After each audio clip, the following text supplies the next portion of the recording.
Everyone is always talking about letting go. There's songs about it, Let it go, let it go. books about it, lectures about it. Stop it. Articles, blog posts, everything. Whoa. Ew. Everything is geared towards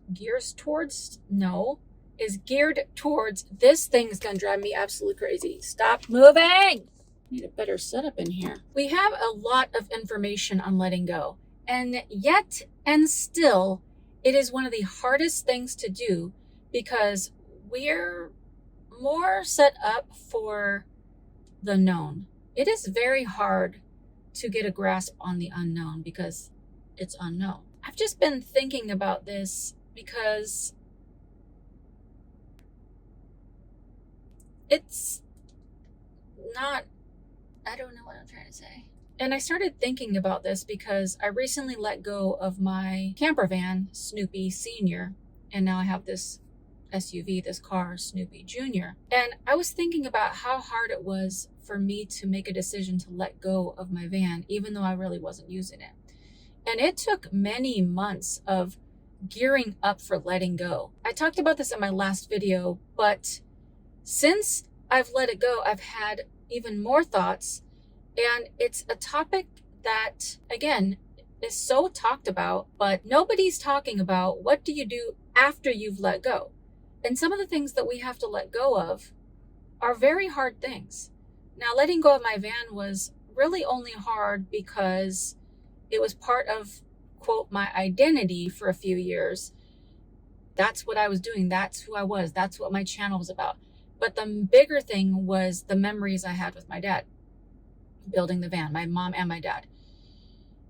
But once I got a hold of those memories are not going away and I can revisit them at any time, that helped me out a lot. And the identity piece was a little bit difficult too, because it's like, who am I at this point and stage in my life if I'm not a van lifer, if I'm not doing this full time or whatever? I've thought about other areas where I've had to let go in the past, or that other people might have to let go. And it's like, there's been relationships that I've had to let go of.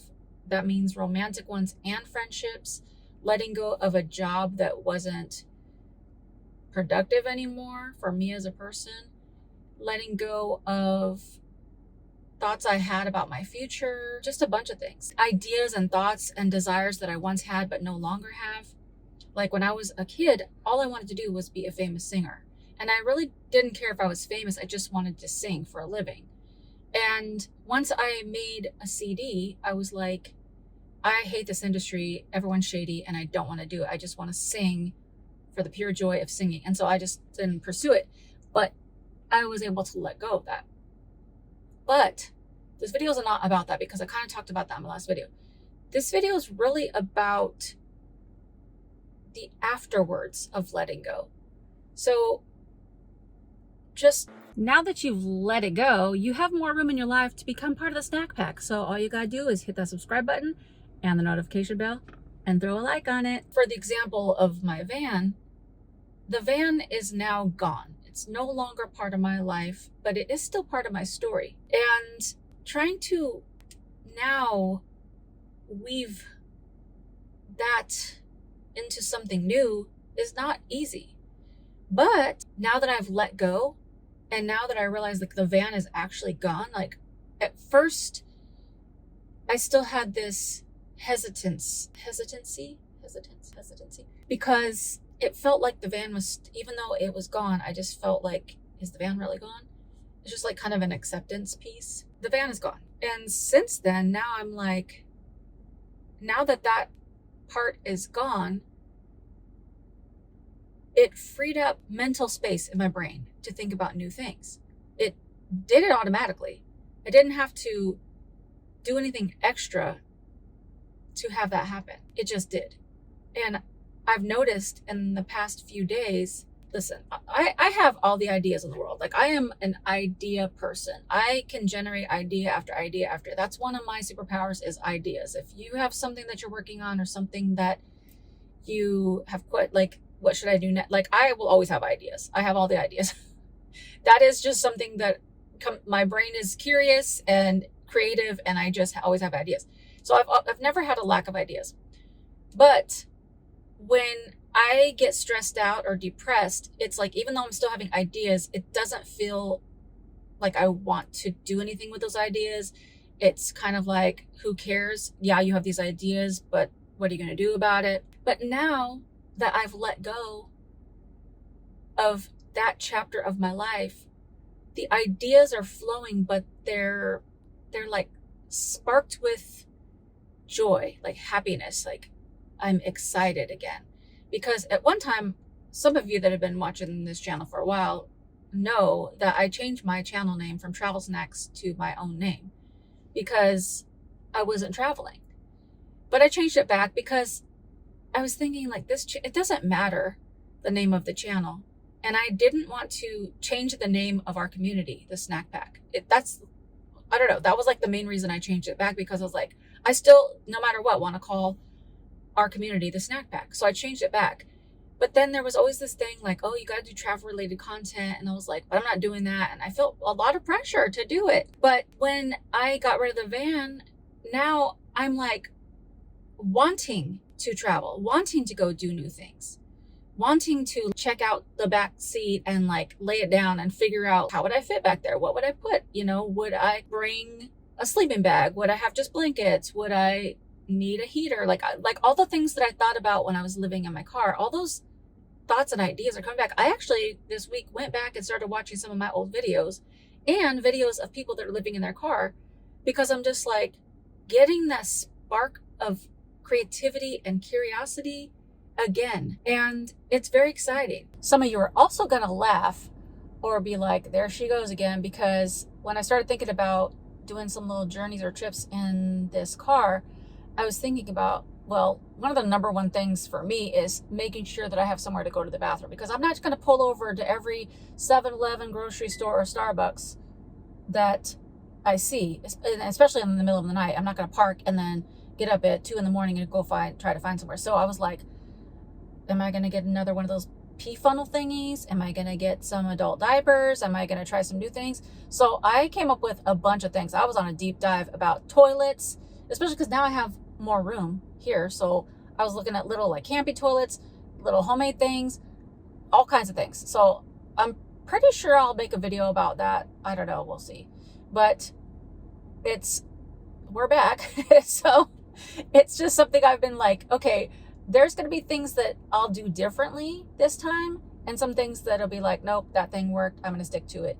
So again, I don't know. I don't want to make any promises, because that's how I get myself stressed out, doing things that I'm like on these videos. I'll be like, I'm going to do this and I'm going to do that. No, I don't need to hold myself hostage to things that I say on this. I'm just talking in real time. So I'm just like coming off the brains here. I'm just saying things. So I don't want to put any promises out there, but I really did like go on a deep dive. There's a lot of options now for people living in vehicles.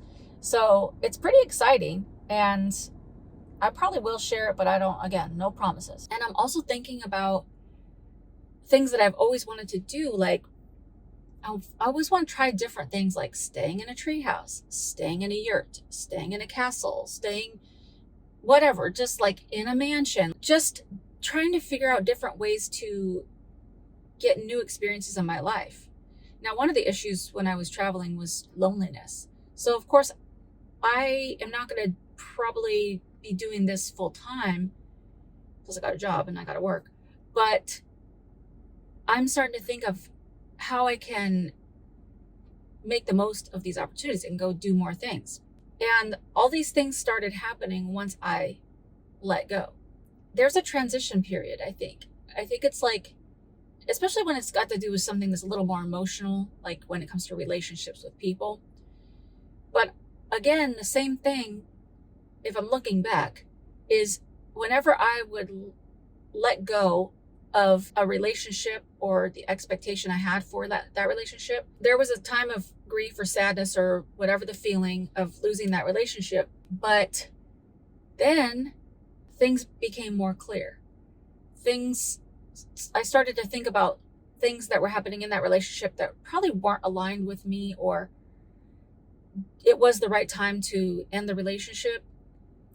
And then after that little transition period, there's a time of clarity, free space, like free mental space. I don't think that we realize how much relationships or things or identity or parts of our lives take up in our head. Like, I don't think we realize how much room it takes up in our head. When you pull away from, say, a relationship that isn't really good for you or good for the relationship anymore, and you get past the initial shock or whatever, it frees you up to think about new things and to think about what you want for your future, or what you want in a new partner, or what you want in new friends. Sometimes it's just, what do I want to focus on? It may not even be a new relationship. It may be, I just want to focus on getting to know myself, getting to know what my journey looks like, or getting closer to God, reading my Bible, praying, and just becoming more dependent on God, which is always a good thing. But no one really talks about this, about different segments or sections after the letting go part. It's not just one thing. So if you're like, what do you need to let go of? If there's something in your life that you are thinking about letting go of, don't know if you should, or knowing you should but not really wanting to, just let it go. Like, let the thing go. If you're thinking about letting it go that hard, you probably need to let it go. But then give yourself time to transition, like, out of that. And then I think automatically, here's what I'm really trying to say. Let yourself go through that middle ground of, like, the grief part. They have the stages of grief, and letting go is kind of grief filled. Let yourself feel all the feelings, but let yourself do it, because if you don't, it's going to delay getting to the part that's the after the letting go. So there's like this little part. It doesn't have to be forever. It doesn't have to be that long. If I would have sat here and just been like, oh, like, I'm just so sad about my band, and just like blah, blah, blah. And, just really soaking in all the memories and just being like, oh my gosh, remember when this, and just keep ruminating around about it, it's just going to keep my mind focused on that thing. But I just came to, like, the acceptance of, this is a new chapter for me and I want to be excited about it. And then I was excited about it. And now I'm getting all these new thoughts and ideas. I also know that I mentioned that the unknown, like, nobody really likes the unknown because it is scary. It's like, you don't know. But I personally do kind of like the unknown, because it's ready to be known. That's a part of being a curious person, is what is behind the curtain, or, what's behind the next corner, or I've never seen this thing before and I want to see it. If you let fear rule your life, if you're constantly like, oh, I'm too afraid to do that, or I don't know what's going to happen, so I'm not going to even give it a try, you're going to miss out on a lot of things. That's one of the things that's part of being a nomad or being an adventurer, or just even if you have a bucket list of things that you really want to do or see before you kick the bucket, is journeying into the unknown. And it can be exciting. And that's another thing that you can switch your mentality or your mind to think, okay, why am I so afraid of this, that, and the other, or everything? Do I have to be afraid? Why am I really afraid? If you have something that you've been wanting to do, and there's like this little desire in your heart, there's a reason. There's a reason why you might be like, oh, I really want to do that. I really wish I could do that, but I just know myself, I can't do it. You probably can do it. It's just in your mind that you can't do it. One thing that's always helpful to me, and I always suggest, is journaling and writing things down. It's like, if things are in my head and I'm just like uncertain of something, or I'm fearful of something, then I start journaling that down and I write it, like, why? Is it because someone told me I should? Is it because I watched the news? Is it because somebody died doing that certain thing? None of those things have to be true for you. There's plenty of people that are like, I would never live in a car. And I'm like, well, that's you. I would never live in a van. Okay, well, I did. And I loved it. I thought it was great a lot of times. There's lots of things that people wouldn't do, but that doesn't have anything to do with you. There's a lot of freedom in letting go. And they say like a closed fist cannot receive. So it's like when you let go and you open your fists, you let it go, and then your hands are open to receive something new. Sometimes the open palm can be scary too, because you don't know what you're going to get. So instead of just being open palm and just being like, I let it go and now I just don't know what, then it's like, try to think about the things in your life that you want, that you love, that you're dreaming of, that you've always had a heart for. It doesn't have to be perfect. It doesn't have to be exact. It just has to be a little twinkle in your heart that's like, I've kind of always wanted to do this thing. You can start to decide what's going to be coming towards you because you're thinking about it and you're going to put some action towards it. The after of letting go is whatever you make it. It can be glorious and beautiful if you let it. But if you expect yourself to be in a weird space about the letting go part, then have you really let it go? It's like, I think sometimes we hand the thing over to God, but there's a little string attached to it. And so God's holding onto it, and then you start walking away and then you're like, oh, hold on. And then you like pull the string back so you get the thing back. Because like, hold on, I don't know. I have to do it myself. I have to control it. If you think about a scarf or a ribbon or something, and it's on like a pretty windy day or even a kite, if you let that thing go, okay, even better, a balloon. If you let that thing go, that thing's gone. It's gone. It's floating away. It's gone. On an extremely windy day, if you let go of a balloon, it's going up into the clouds of the highest degree. I'm sure it's going to pop and float and drop somewhere, but you don't know nothing about that because when you let go of a balloon, it's gone. And you could see the little dot going up and up and up. After a while, you don't think about that balloon. You never thought about that balloon ever again. Or that scarf. I mean, well, if it's a scarf you love, then maybe you would think about it. But let's just stick with the balloon here. What's really funny is that I used to be so dramatic when I was a little kid, like when it came to balloons. My mom and dad could attest to this. Like if I had a balloon and it somehow accidentally flew away or got let go, I would bawl my eyes out so hard. I'd be so like devastated. Like that's my balloon. Like I was so attached to balloons. But we're not little kids. When whatever the thing that you're letting go, whenever you let it go, just think of it just literally floating away to disappearance. At the end of the day, your life is still moving. Your life is ever moving and changing. Today's problems will not be tomorrow's problems. They might be for a while, but eventually you're on to new things. So if you're thinking about or in the middle of letting something go, try to change your perspective on it, that you let go for a reason. You're not a dum-dum. Like I'm sure you thought it through. Like you realized like this thing isn't good for me, or this thing is like this chapter is done. Like I'm over this, or whatever the reasoning for whatever the thing. And so once you've done it, it's like disconnect from it and let yourself be flooded with new thoughts and ideas and adventures and journeys and all the things, whatever else is on your list of things that you want to do in your life. And it may just open up space for stronger relationships, better opportunities with work or making money or whatever. I don't know. There's a million things that you could be trying that's new. I know it seems so simplistic, but I think we get ourselves riled up in our heads and we're like, I'm so devastated. I'm so sad. And like some things are very sad, but it is a choice. It is a decision. And you can make that choice in your mind to feel a different feeling than you think you're going to feel. I know I kind of talked about this in my last video, but these are the thoughts that are still going on in my head. I'm getting really close to figuring out how to outfit this thing to maybe do some road trips. But life has its own problems, even in the moving on, because now this car has a little issue that whenever I push something on the screen, which this screen is huge, there's like a huge display.